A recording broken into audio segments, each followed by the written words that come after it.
The last thing I ate was like a wangmandu, which is like a king dumpling. I actually have like a lot of experience like going to the hospitals. I actually got a appendicitis before. And the appendicitis kind of went wrong. There were issues with my appendicitis, so I was hospitalized for a month before. Yeah, something went wrong with my appendicitis. I believe the normal appendicitis is you usually heal within like a week. No, it didn't burst. It was at a strange location. It wasn't where it should be, and they don't know why. I was out for a month. Yeah, I think it's supposed to be usually in like right side below the stomach, but mine was like in the middle, not in the right. Weirdly enough. I went to several doctors before I was diagnosed with appendicitis.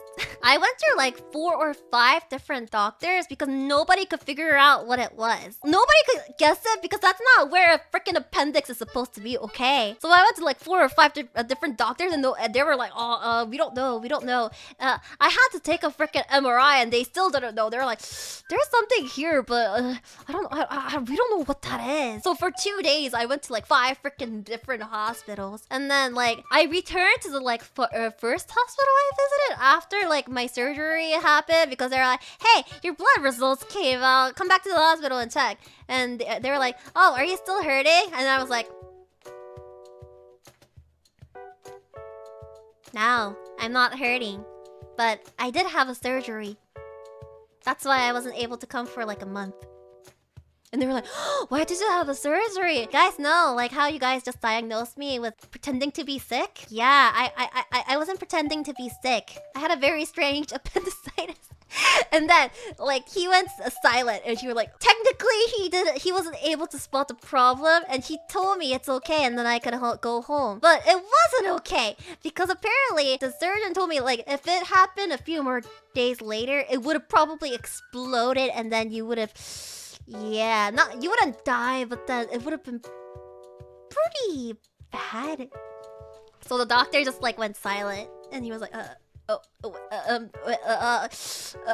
about your blood test results, it's fine, but you're lacking vitamin D, so you should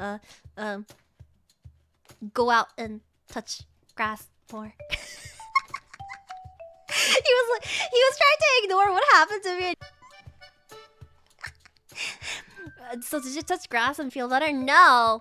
I had my intestines dug around so they could figure out what was going on during the actual freaking surgery. Because they weren't 100% sure it was appendicitis or whatnot until they opened me up. They had to open me up first, and then they could figure out what was wrong with me. So they dug around my intestines for a while. And I was bedridden for a freaking month. I mean, at least I got to skip school for a month. But it wasn't very nice of playing catch up. That was horrible.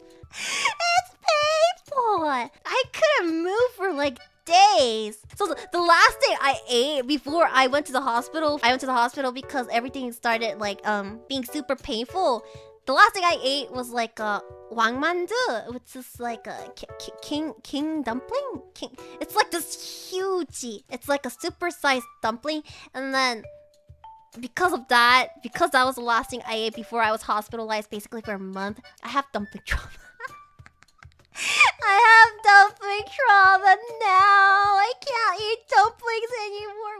Nom nom nom nom nom nom nom nom nom nom nom nom nom nom.